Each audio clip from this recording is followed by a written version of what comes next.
Hey, and welcome to episode 7 of Think Like a Hacker. We've got an amazing podcast for you today. We chat about Assange, we chat about something called Sensorvault, a rogue researcher, and we've got an awesome interview with Tyler Lau today. Get ready for a great podcast.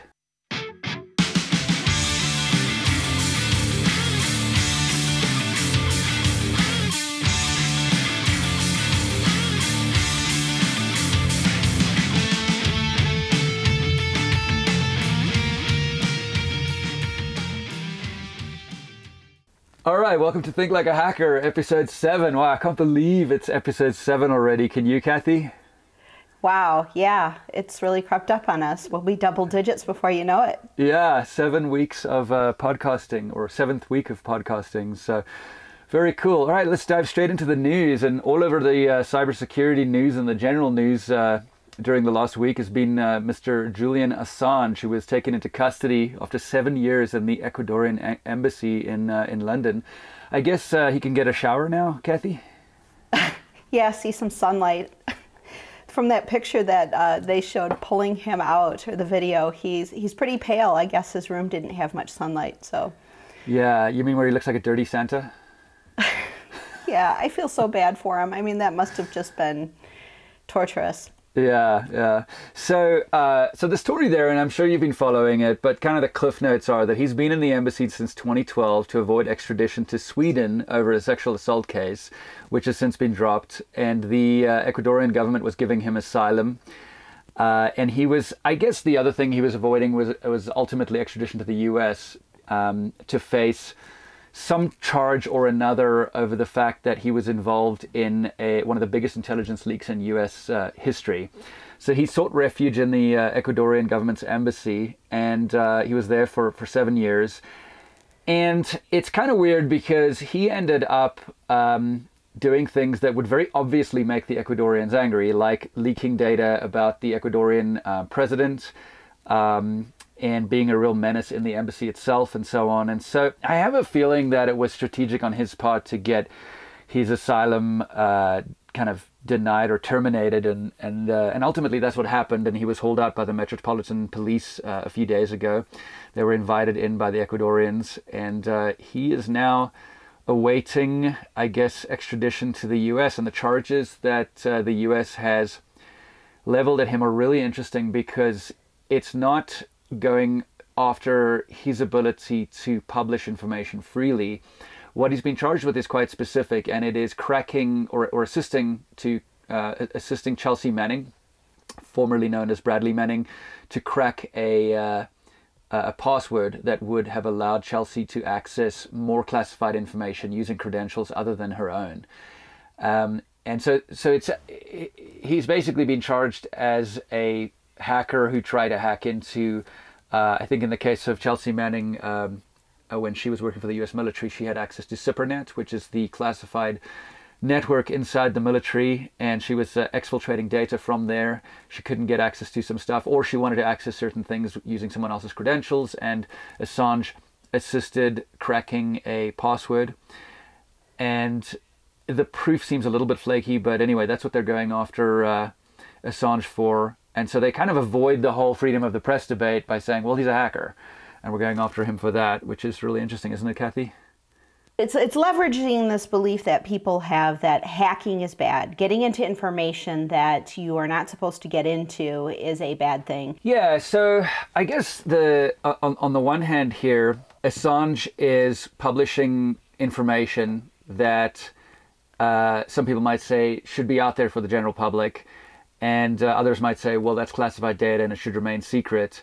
And so there's this whole debate around how free should information be. There's this old saying in the hacker universe that information wants to be free. And I don't really think that information has free will, but it's a metaphor. And it really describes the idea that information should be free. It makes the argument that information should be free. If there is information, everyone should have access to it. And sunlight is the best disinfectant and so on. And so one is very tempted to have the debate about whether Assange should be allowed to be, at WikiLeaks, should be allowed to be an outlet for all information, no matter if it was classified and has been leaked or not.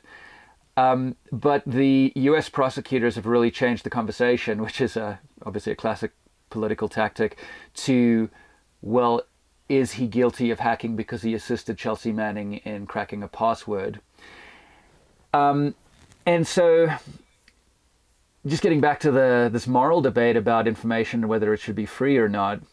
And this actually goes into the next story. You know, we'll chat about another story in a moment that discusses whether information should be released or not if it's harmful.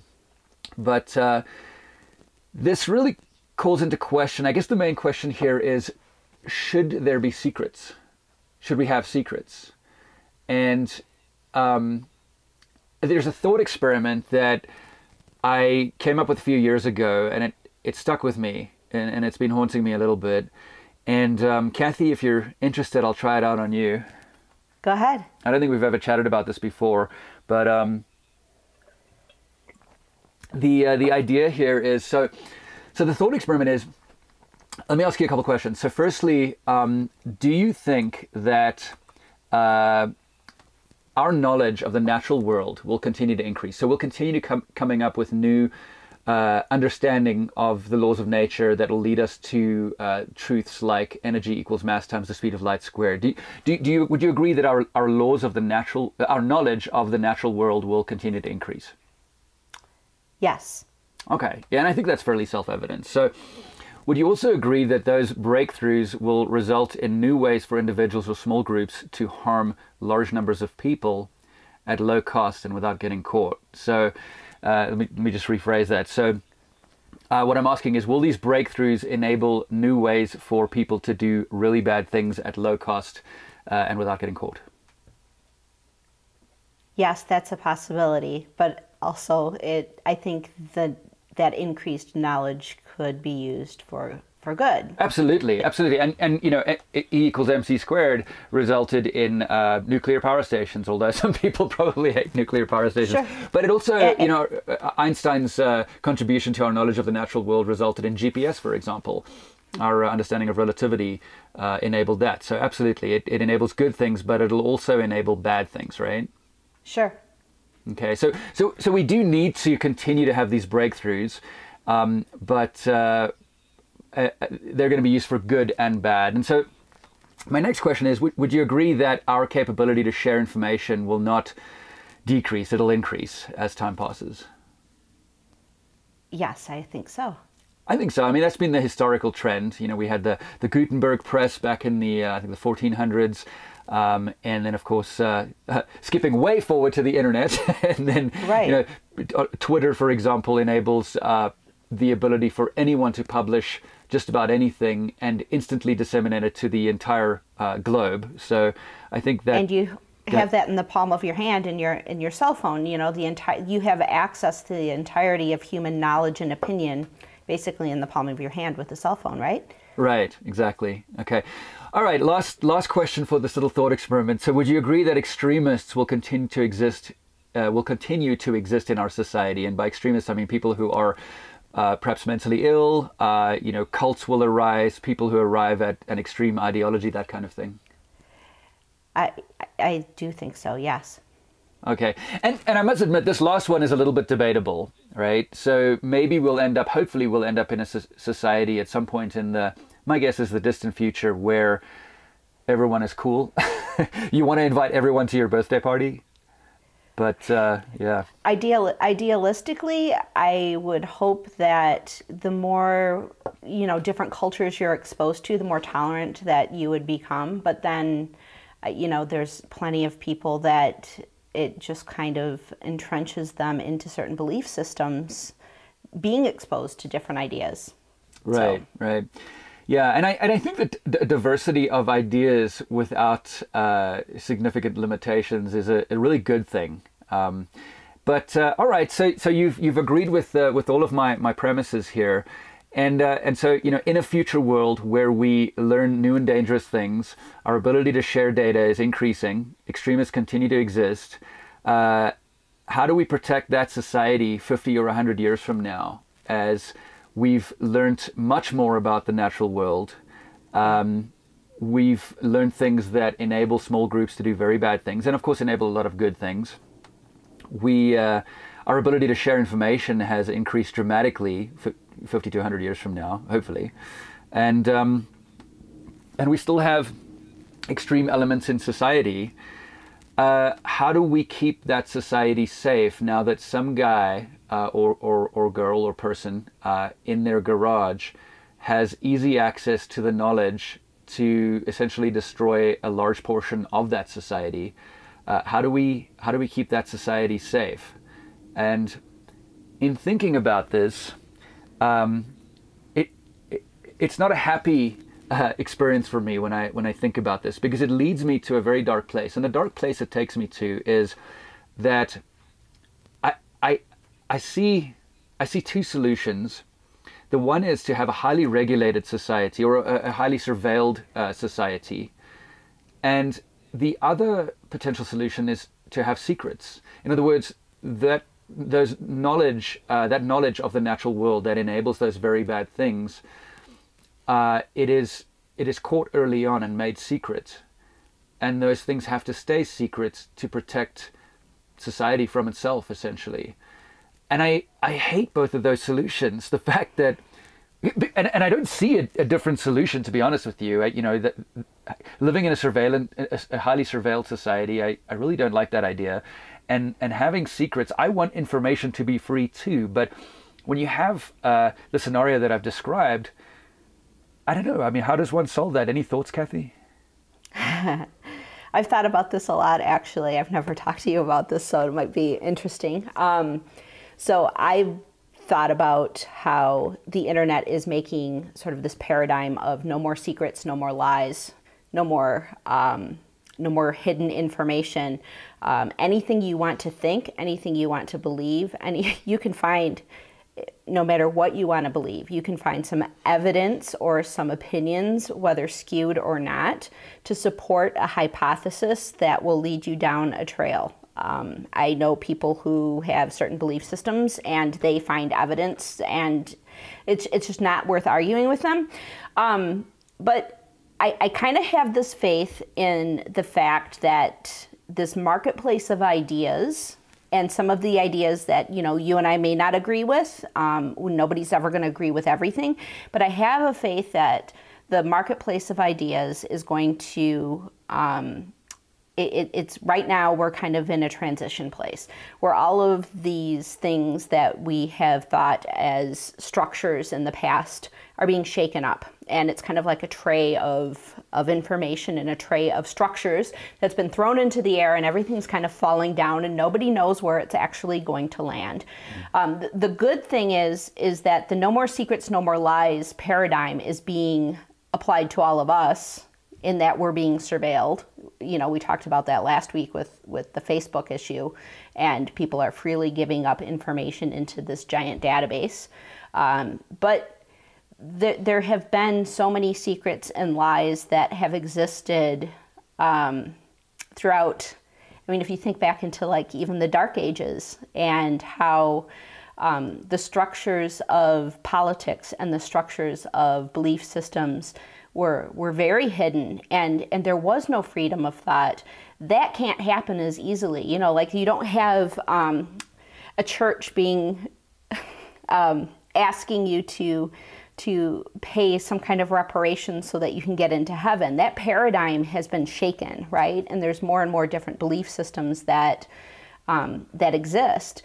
And I think that sort of this top-down control system of thought can't happen anymore. And there's more freedom of thought. And I think from that there's going to be more creativity, and that there's going to be more information brought out. And I don't know, it's all going to come out in the wash. Yeah. So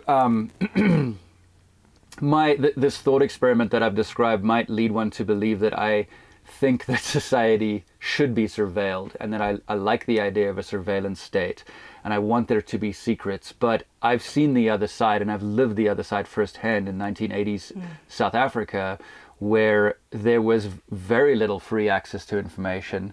The government controlled the news and the message. There were many secrets.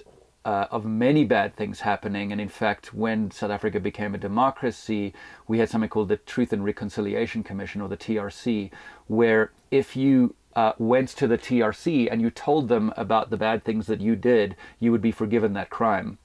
And it was a wonderful way to shine sunlight on all the bad things that had happened and have the country heal. But that's just an example of what can happen when there is a tight control of the flow of information. And so I'm very much a proponent of freedom of information, and I don't like surveillance and I don't like secrets, but I do think that there are some very challenging problems when it comes to keeping a vast society safe, and a society that, because of its size and by its very nature, has extreme elements. How does one keep all of those people safe when you have these other conditions where we're making breakthroughs that enable some very good things, but also some very bad things, and that information is being spread freely and so on? So it's really interesting. So kind of to bring this back to the news and to the Assange case, we had some, I would say, some good things that came out of Chelsea Manning's leak, which was, if I recall correctly, the collateral murder video. I think they called it collateral murder, which showed the U.S. Soldiers shooting some folks from a helicopter. But if I recall correctly, I think some Reuters journalists were involved in that, were victims in that, and that was brought to light. The trouble is that Chelsea Manning leaked almost 750,000 classified or sensitive documents to WikiLeaks. And what's interesting about that is, so it's a huge trove, and sure, there's some things that perhaps should have been brought to light, but there's some things that are perhaps are going to harm, maybe harm the U.S. intelligence community's ability to keep the country safe, and perhaps harm some folks that are in an operational capacity. So there's that, and I guess, you can decide where you land on this debate, but I think in this case, it was a massive leak, and one can argue that it perhaps should have been more targeted. What's really interesting, though, is that is the follow-up. Now that Assange has been released from the Ecuadorian embassy, or not released, but has been hauled from the Ecuadorian embassy, there's this dead man switch that everyone's talking about, and the idea is that WikiLeaks and Assange released these encrypted troves of data that no one can get into because they don't have the keys. And the idea is that if he is ever put in some kind of danger or jeopardy, or the feds come after him, they would release the keys to those troves of information, and that would reveal all of these other leaked documents that are currently inaccessible, because not everything has been published on WikiLeaks. And to kind of explain it, those encrypted troves of information have already been distributed to the general public, to whoever wants them, but they're inaccessible because they're encrypted. No one has the keys. And so all that has to happen is WikiLeaks or Assange or whoever releases the keys or reveals the keys to those troves of information. And because it's already downloaded, they will be instantly accessible by whoever has those, whoever's downloaded that data, which is obviously, a lot of people. And that's interesting because it's almost like a form of blackmail, right? No matter what I do, you can't touch me, because if you do, I will release all of your documents. And so you have to ask yourself, is that part of the information wants to be free thing, or is that just Assange blackmailing the rest of society? Trying to stay alive, I think. Yeah. That's why they call it the dead man switch, right? Yeah. So if anything happens to him, but yeah, it is blackmail, I guess. But a little bit. I'm hoping that due process, takes its, this has been going on for so long, and there have been, the charges in Sweden that have kind of been hanging over his head. People say that those are, trumped up charges and whatnot. This password cracking charge is interesting. It'll be interesting to see how that all plays out.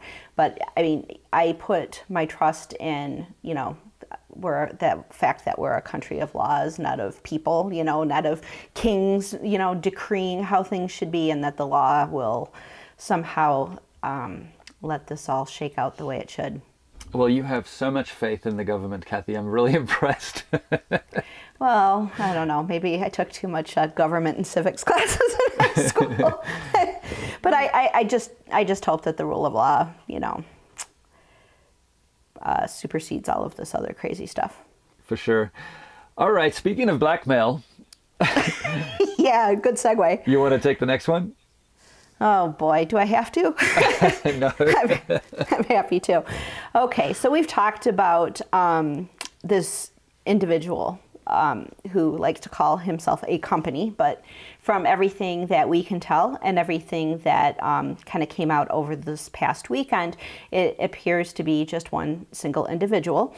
Ars Technica did the one thing that we didn't want to do and gave some attention to a rogue security researcher who basically has had a grudge against the WordPress repository. And we reported about this a couple of weeks ago, and he's just been up to the same antics. So basically, there were a couple of plugins with about 60,000 and 30,000 installations respectively, Uzo-related posts, and the Yellow Pencil Visual Theme Customizer plugin that were found to have vulnerabilities by this researcher. So he basically published what those vulnerabilities were and how that could be exploited. One of those plugins, the Yellow Pencil Visual Theme Customizer, had a patch that was released, and the Uzo-related posts plugin still does not have a patch available.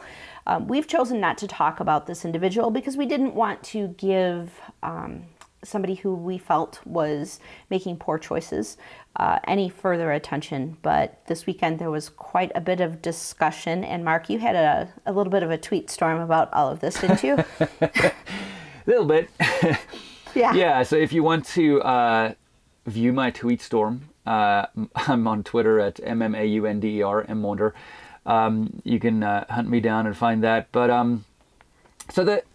so I guess I just want to be really clear on the gripe that we have with this. So the Yellow Pencil, was it the Yellow Pencil Visual Theme Customizer? This guy dropped the details of a vulnerability, and I think he actually releases proof of concepts in each case, right, Kathy? Yeah, he did. Okay, so he actually releases code that a hacker can use to exploit their way into a website. Normally what a researcher will do is they will contact the vendor, Yellow Pencil in this case, confidentially. They will say, hey, you've got a bug in your software that can allow people to hack into websites. Here's the details you need to fix it. The vendor will fix it. They'll release the fix to the customers. They'll let the customers know. And then the researcher at some future date will release the details of the vulnerability. And maybe a proof of concept that hackers can use at that point, because it also allows other people to, like firewall vendors, to test if they've secured sites against this thing. Or maybe not. But this guy is releasing the fact that there's a vulnerability and a proof of concept that hackers can use. And then in the case of Yellow Pencil, 3 days after the vulnerability was disclosed, Yellow Pencil issued a patch. In the case of Uzo, I think it's called Uzo-related posts, that remained closed with no patch available. So what happened there is that this guy released the vulnerability, and the term that we use for that is a 0 day, which means that the vendor has had 0 days to fix the vulnerability. So he's dropping 0 days, or as we say in the industry, he's dropping O-day. And Uzo, he also dropped O-day on Uzo, and they haven't even fixed the vulnerability. And I think the plugin's been removed from the repository, Kathy, is that right? Yeah, what they're doing is closing plugins while a fix is being worked on. But the thing that The thing that gets me, though, is his reasonings why he's doing this. He has a grudge, and he does not agree with the repository and how they're doing things, and so he has stated specifically in these posts that he's doing this until they learn their lesson. It's like he feels that he feels the self-righteousness that he's right, and the WordPress community is going to suffer until, you know, they do what he wants them to do. It's kind of like someone saying, hey, I've got millions of documents that are supposed to be secret or top secret, and if you arrest me, I will release them to the world and I will harm your intelligence, your intelligence capabilities. Yes. Right? Yes. Very similar. It's very similar. But I mean, okay, like in the case of Assange, Assange's motivation is, you know, the US government is, you know, killing people, and so therefore we need to bring this information to light. This guy is going after the repository because he disagrees with how security vulnerabilities are being disclosed to plugin vendors, and it's a little different. Little, you know, scale of difference there in terms of the impact of what they're fighting against, but the actual activity of what they're doing is very similar in terms of the process. Yeah, and I think there's definite parallels in the moral debate, because with what Assange is doing, yeah, sure, there's information that people don't know that they probably should know, and it's helpful to have a platform for that information to get out there. In the case of this researcher, yeah, sure, there are vulnerabilities that people know about, and it's helpful to have security researchers that get those vulnerabilities out there, that do the research and get those vulnerabilities out there. But in both cases, that sort of moral thing that they're doing is being twisted to kind of serve their own needs. In the case of Assange, with the dead man switch, he's saying, but I'll release even more and stuff that perhaps shouldn't be released if you arrest me. And in the case of this guy, he's saying, well, I will keep dropping Ode if you don't stop banning me from the forums and you change the forum rules to suit me. Right. Right. It's almost like the security world is an interesting place in that security researchers find information, and information is power, right? It's a very powerful thing to know how to exploit a vulnerability in a website and basically take over someone's asset. And that power, you know, power corrupts, and absolute power corrupts absolutely. And I'm not saying that, you know, all security research, you just have to have an understanding of the gravity of the information that you hold, who it can affect, and it's a responsibility to have that level of information in your hands. Agreed. And I love that you used that phrase, information is power, because you hear that all the time, and you're like, you eventually just think of it as received wisdom. You know, oh yeah, I heard all the time, of course, information is power and so on. But this is one of the clearest illustrations of information being conferring power on individuals who have it, in the case of Assange and in the case of this other chap. So I have a question for you. One of the security conferences we go to every year is DEF CON. And I've heard, and I've not been privy to see any of this happen, but I've heard that 0 days or O days are for sale at security conferences like this. What do you know about that? Very little. I've never been in the market to sell or buy a 0 day. We've had conversations internally about whether we should be buying 0 days. Should we go out there and aggressively say, you know, we'll pay between $500 and $50,000 for vulnerabilities, depending on how bad they are. We never went down that route. I forget what our reasoning was, but I'm sure it's self-evident if you think about it. Sure. And no, I haven't been into that market. I know some folks who are, and I know, you know, some stories have been reported about it. But I've never seen at the conferences folks kind of trading, you know, vulnerabilities for cash or anything like that. Sure. I think there are companies out there, especially some that have been based in Europe, that have bought vulnerabilities And some of them put very, very hefty price tags on certain kinds of vulnerabilities, particularly on mobile devices.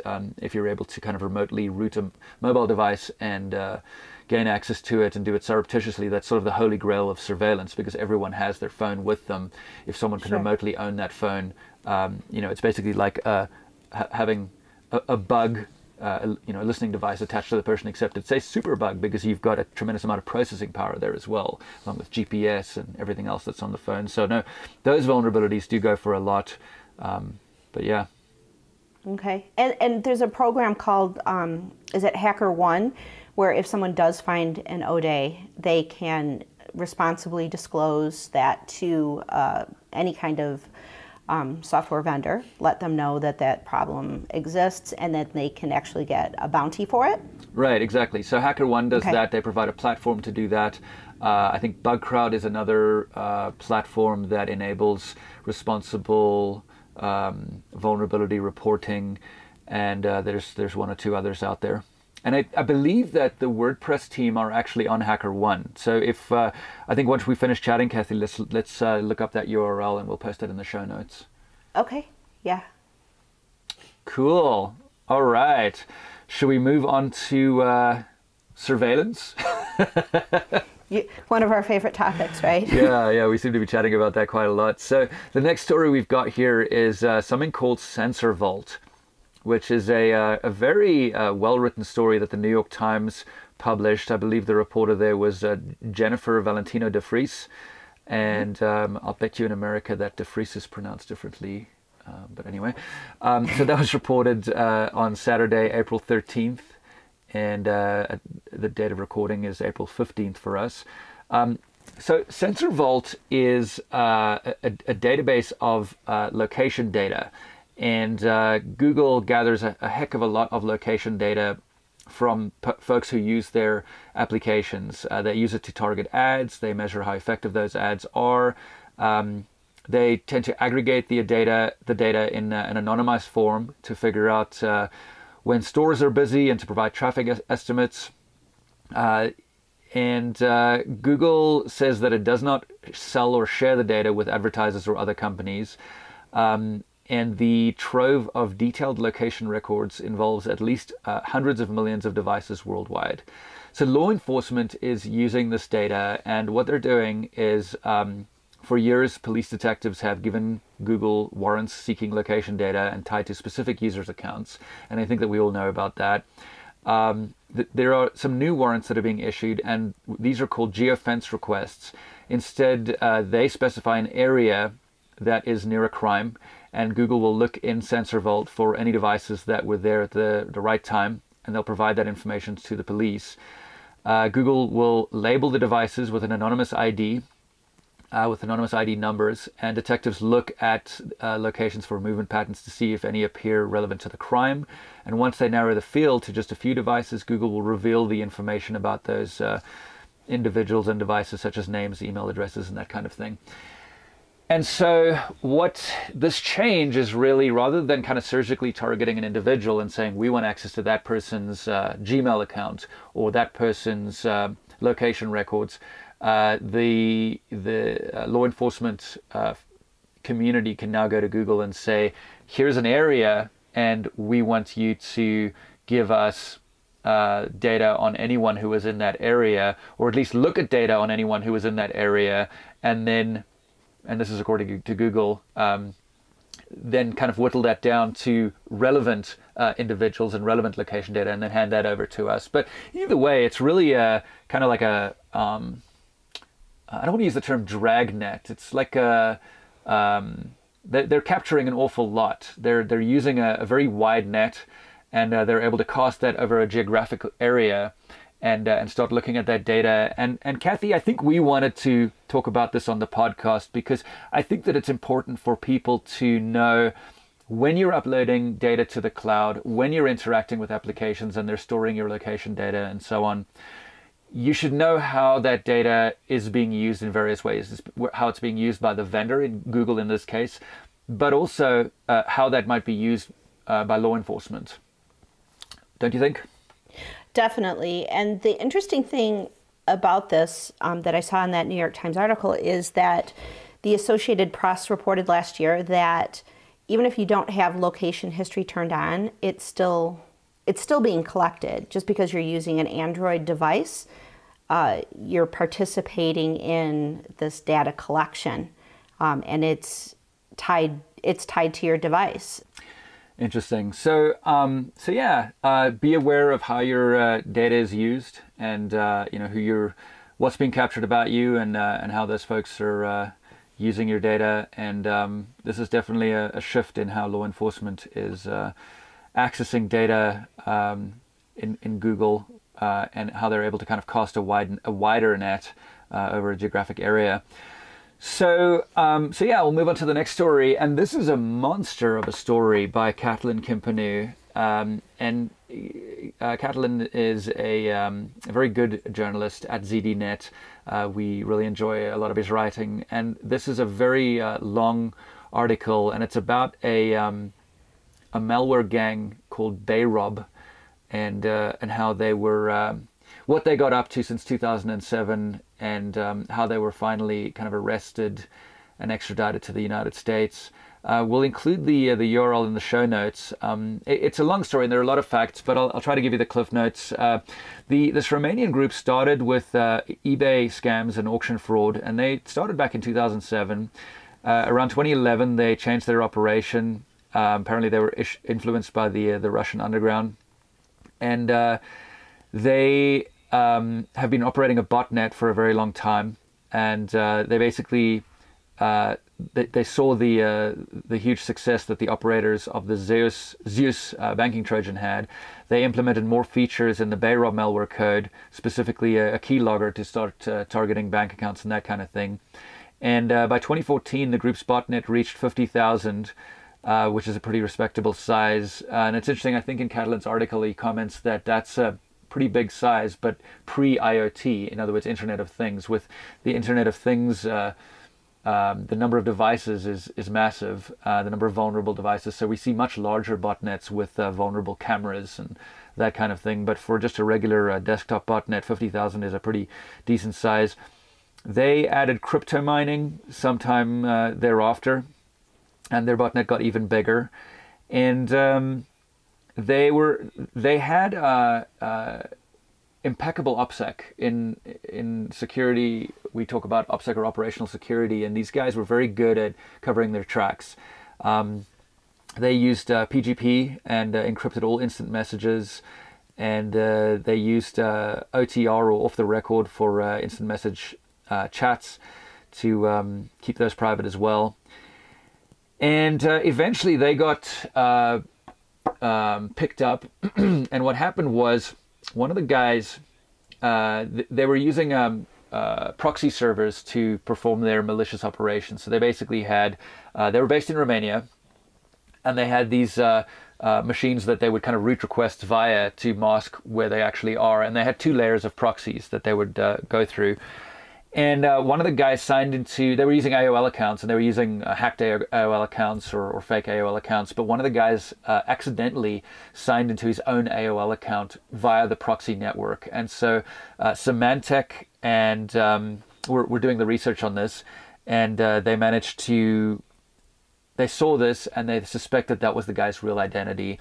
And that began to reveal who these people really are. And so one of the guys visited the United States. I think he visited Miami, wasn't it, Kathy?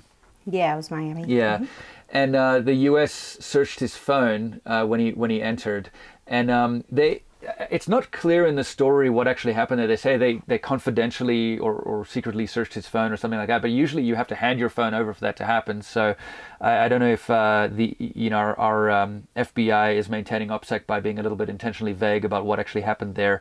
But anyway, they got hold of the guy's phone, and that revealed more data. And long story short, they actually arrested these guys in Romania. The local cops in Romania arrested them. They were extradited to the United States, and that was in 2016. And then they're facing trial over here. And Caitlin has the entire story on ZDNet, and it's a long read, but it's really worth it because he's really put together a very clear timeline of what happened there and so on. And what interests me the most, and what we got chatting about, Kathy, before we went live on the podcast, was this concept of extradition and how many extraditions we're seeing in cybersecurity, right? Right. You had an interesting theory about why that happens in cybersecurity. Well, not an interesting theory. It's more like an interesting observation as to why that happens in cybercrime more than anything else. Yeah, I guess if someone breaks into your house, they need to be physically there to break into your house. But with cyber security, there's no physical border on the internet. We've got some virtual borders, the Great Firewall of China and that kind of thing. But in general, the internet is pretty open, especially if you know what you're doing. And so you can target anyone, anywhere globally and hack into their system. And so for a country like the United States or the UK or Sweden or whoever to prosecute people like that, the only way for them to actually get them to face trial is to bring them into their own country to do that. And so the US has extradition treaties with, I think we can safely say, most countries. And we actually looked at the list of countries that do not have an extradition treaty with the US. And one of the things that surprised me was I think I saw Andorra on the list, which is right between Spain and France, and I've spent a little bit of time there. But yeah, lots of other countries: Morocco, Mozambique, Namibia, Nepal, Niger, Oman, Qatar, Russia. Surprise, surprise. Yeah. And of course, Snowden is based himself in Russia, where the US cannot extradite him to face trial from Russia. So that kind of explains that. But yeah, so that's why I think we see a lot of extraditions, is because of the nature of the threat space, if you like. Right. So you can actually be living in one country but commit a crime that geographically happens someplace else. Exactly. Yeah. And this story is interesting in that it shows I mean, we probably have cleaned websites that these guys were on, right, with the crypto miners and whatnot. This is the motivation of the hackers. This is the motivation of the threat actors that are after WordPress sites, isn't it? Yeah. So they did engage in crypto mining. That's one of the things that I guess Symantec and the DOJ saw them do, and that is something that we see on hacked WordPress sites all the time. So again, just hackers that are trying to find a business model to make money. And one of the three that have been charged, a guy called Danette, has, in Kathy's notes here, the wildest backstory, right? Yeah, that was actually one of Catalan's terms. Yeah, so he was actually kind of a gifted kid in school, and won a bunch of awards and so on. And as they describe him, he could have done anything that he wanted to do, gotten a job in a wide range of fields. He was a pretty good computer scientist, and I'm sure he would have gotten a great job in cybersecurity. But unfortunately, he decided to pursue this business model, which has now resulted in him being extradited to the United States to face charges, probably under the CFAA, the Computer Fraud and Abuse Act, which has some horrible penalties if you are found guilty. So yeah, that's not gonna be pretty. But yeah, let's move on to the next story here. So another story that we spotted was something from Krebs, from Brian Krebs, who is one of the better known cybersecurity journalists in the world, and does really great work. And this is about a service called Landlords that powers Airbnb scams. You want to take this one, Kathy? Yeah, Landlords with a Z. Lordz. All right, so I didn't even know that there were scammers making a living off of swindling Airbnb customers, but apparently there's a scam for everything. So this new service called Landlords helps automate the creation and management of fake Airbnb websites, and then this sends the messages advertising fraudulent listings.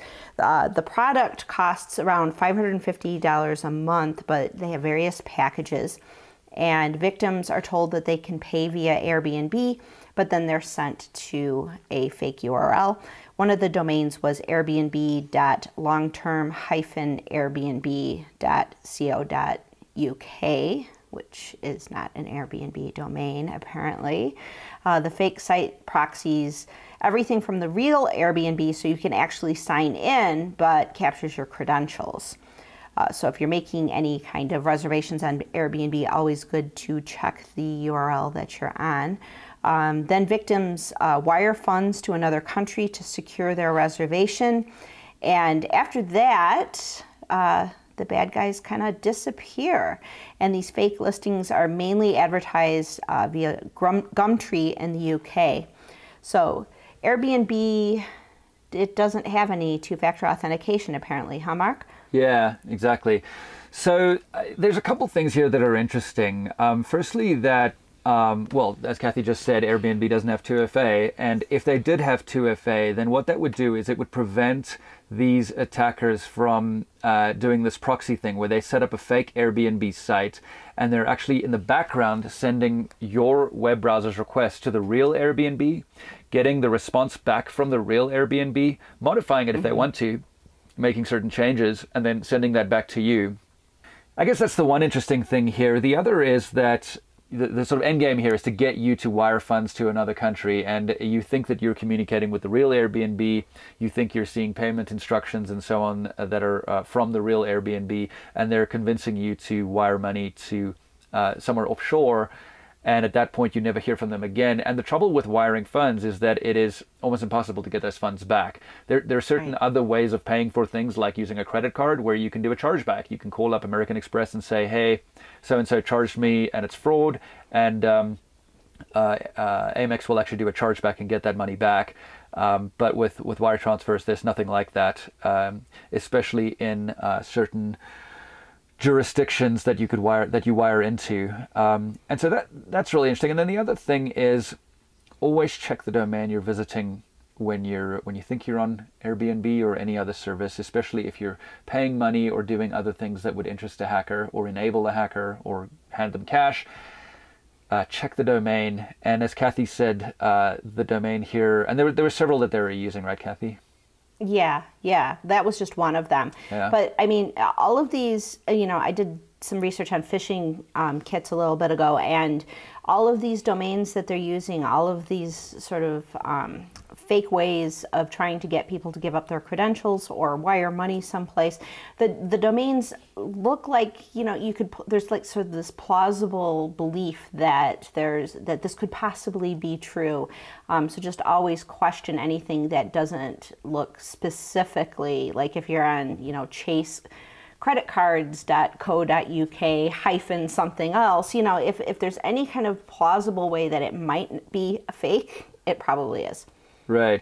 And, just jumping back to the Bayrob story for a moment, the Bayrob malware gang, these folks that were in Romania and who were running various scams, one of the things that they had, and this is something that Catlin covers in his story, is they had money mules.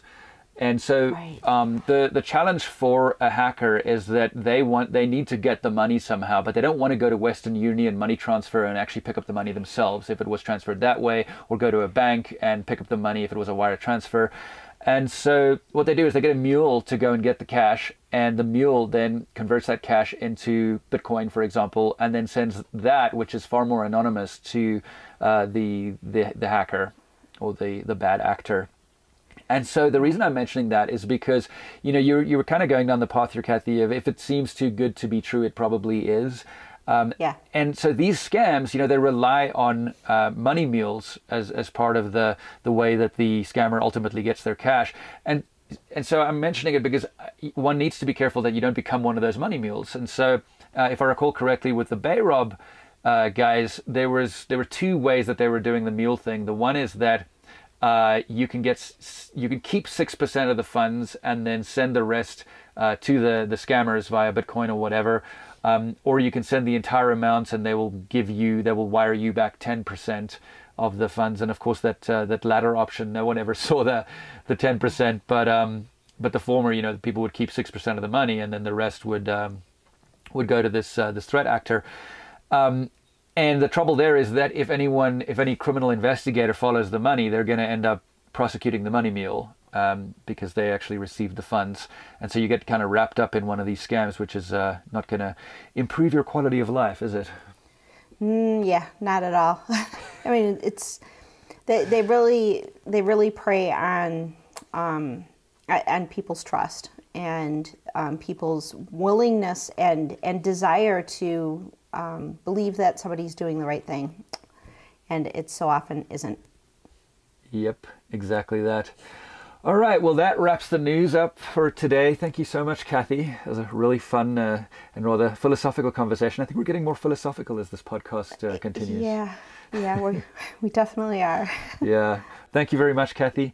And let's dive straight into our interview. So, just a quick note that I wanted to share. While we do feature many commercial companies on this podcast, and I think folks from GoDaddy have been on here, and our subject today, Tyler, is with Sandhills Development, another commercial company, and I think just about every other interview we've had has been associated with some commercial entity. We actually don't take sponsorship, and I just wanted to share that. No one has actually asked whether we get paid for featuring certain people or not, but it occurred to me that I might want to share this with our listeners. So just so you know, we literally just have a lot of friends in the community, and there's certain people that we like most people, but certain people seem like they're a really great fit for the podcast, and so we asked them to do an interview, and I think everyone has actually said yes so far. So thanks to everyone who's participated, and just wanted to kind of share that with the audience. Today's interview is a conversation I had with Tyler Lau at WordCamp Phoenix. Tyler is the social community manager at Sandhills Development. Sandhills make easy digital downloads, affiliate WP, and many other products for WordPress. And I chatted with Tyler about the WordPress community, WordPress in general, and some of the cool things that Sandhills is involved in. Enjoy. I'm Tyler Lau. I work for a company called Sandhills Development. We specialize in a variety of e-commerce plugins and solutions, such as easy digital downloads, affiliate WP, restrict content pro, WP Simple Pay, and a future one called Sellbird. I'm kind of a jack of all trades there, and I put out a lot of fires and fix a lot of little problems here and there and try to make things work all the way around. A lot of my job has to do with working with people, business-to-business developments, marketing, and support in a handful of those different companies as well. And it's fun. We're doing a lot of exciting stuff, and we'll see where it all goes. I would say my journey into WordPress was a little unconventional. And I say WordPress in the sense of also in the realm of tech as well. It all happened through personal connections from college, and essentially a position opened up and I was kind of burnt out in my other field, which was in design and industrial design. And an old friend came up and said, hey, we need someone who doesn't necessarily need to be a specialist, but is well-rounded in different sets of skills, but can particularly handle developing relations with other companies, intercompany projects, and being an ambassador of the brand in a sense. So I journeyed in there not knowing what WordPress was on day one, went to a WordCamp, and figuring it out from there. And 18 months in, I've hit about a dozen WordCamps and have met quite a few people and have a better idea of what the sense of an open source community is. In my past work, prior to WordPress, I knew that a lot of communities in certain industries were rather closed off, not necessarily exclusive. But as I journeyed into WordPress, I quickly noticed something different in the sense of the community and the openness that came with perhaps the open source platform. I started going to meetups, and to see the sharing of knowledge from all different skill levels was really interesting and eye-opening, that no one shunned each other for the lack of knowledge or experience, and how inclusive and inviting this was. So when I went to larger WordCamps, this aspect of a low barrier of entry was very easy for me to ask the questions that some people would likely be embarrassed to ask, or didn't want to put themselves in a spotlight of having a lesser knowledge. You see in tech very often people looking down at other brands or companies or industries, or wearing badges of honor because there are certain types of levels of skill or projects they've accomplished. And I didn't really feel that so much in the WordPress community, how inviting it was, and how I would oftentimes not know the person I'm talking to and later find out that they were kind of a big deal or an influencer within the community, but they still took the time to explain the basics to me. And then later I found out, oh, he's the CEO of someplace, or this was the creator of this type of project. I'm like, wow, great. I still don't know what that is, but he was willing to take the time and explain to me what a plugin was. And one of the best examples of what a plugin was, as someone who didn't know what it was in WordPress, was, think of Batman, a superhero who's a billionaire, has so many resources, but in actuality, he has no real supernatural powers. So for him to have more abilities and skills and stuff, he has a utility belt and will add different plugins onto his belt to allow him to have more features. Hence a plugin right there. Your belt, the utility belt, is your basic website, and all the plugins are the tools that he adds to his utility belt.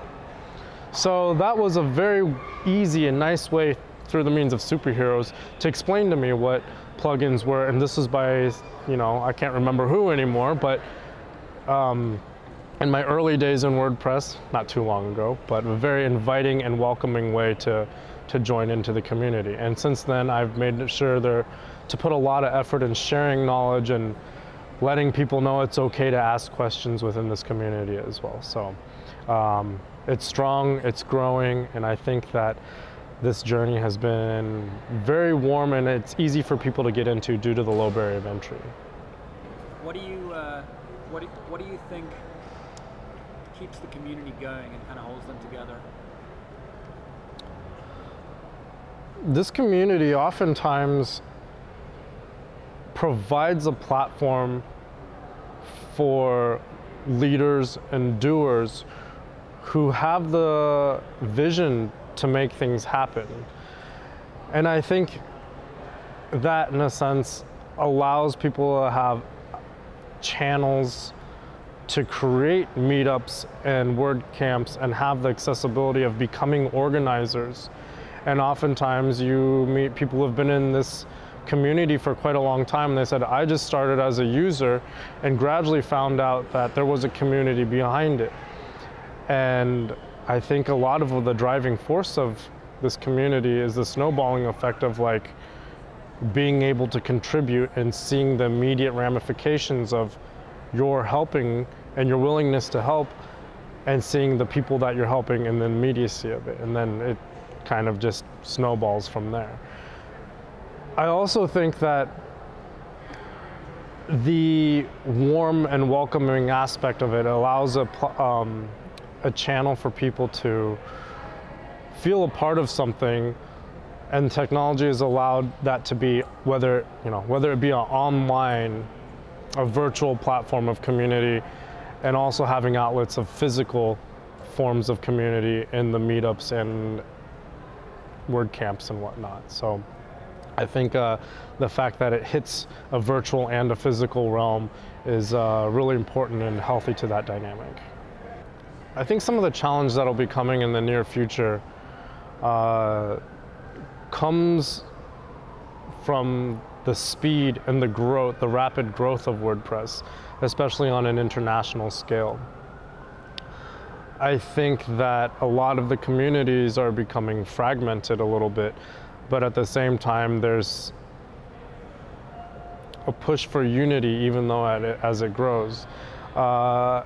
Here in the States, from time to time, we'll see a lot of international organizers come through, and hearing their differences and challenges through organizing their events and whatnot sounds kind of different, and the challenges are really different from the ones that we have.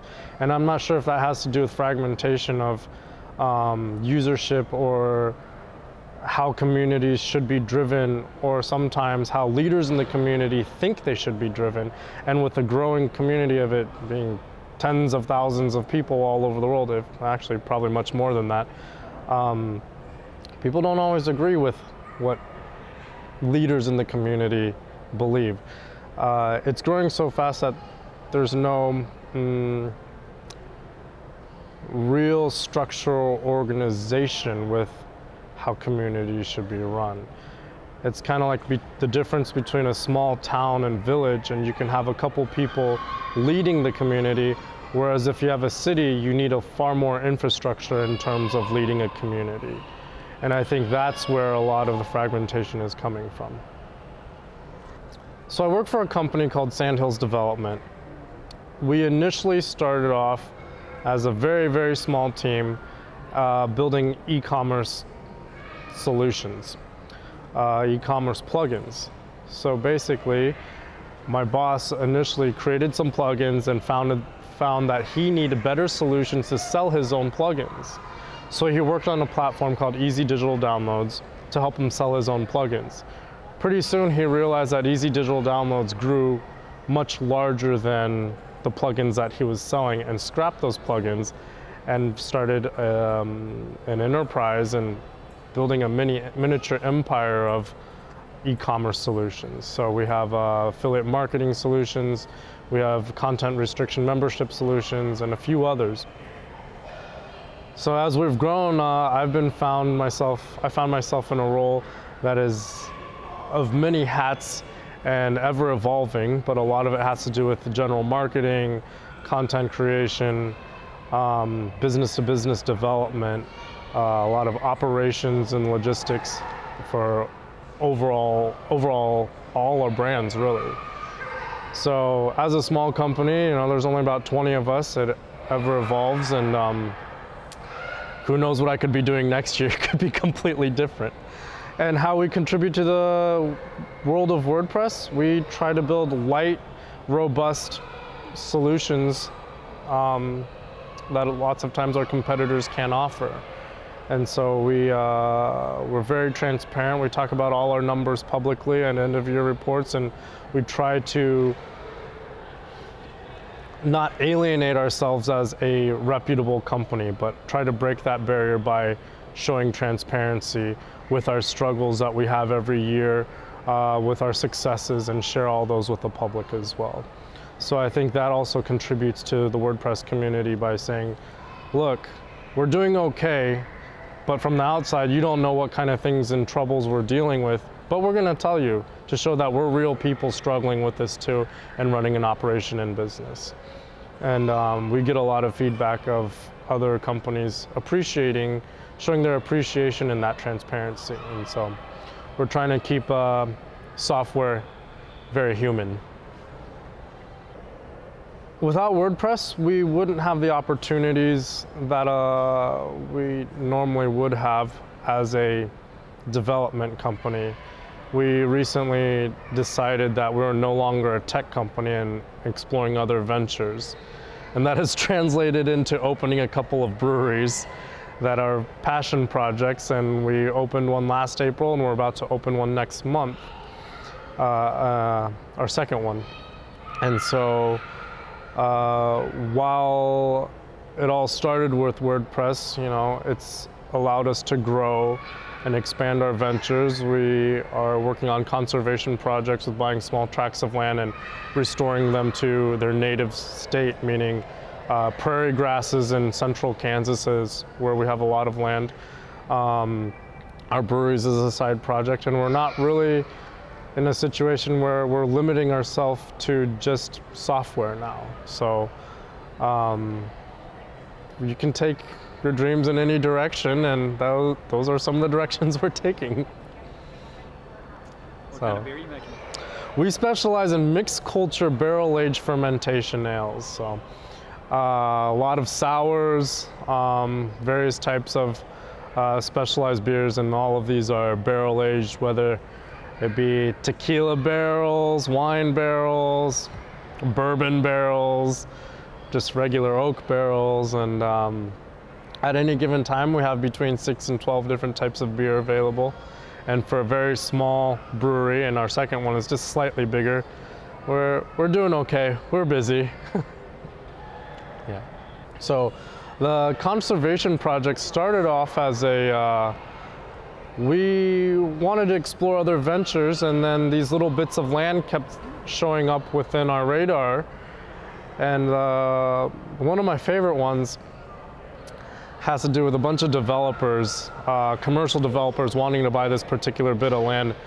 And we snapped it out from right underneath them in an area they really wanted. And we snapped it out from right underneath them, kind of as a f you, and saying, you know what, you're not gonna put a strip mall here. We're gonna turn this back into native grasses and prairie restoration.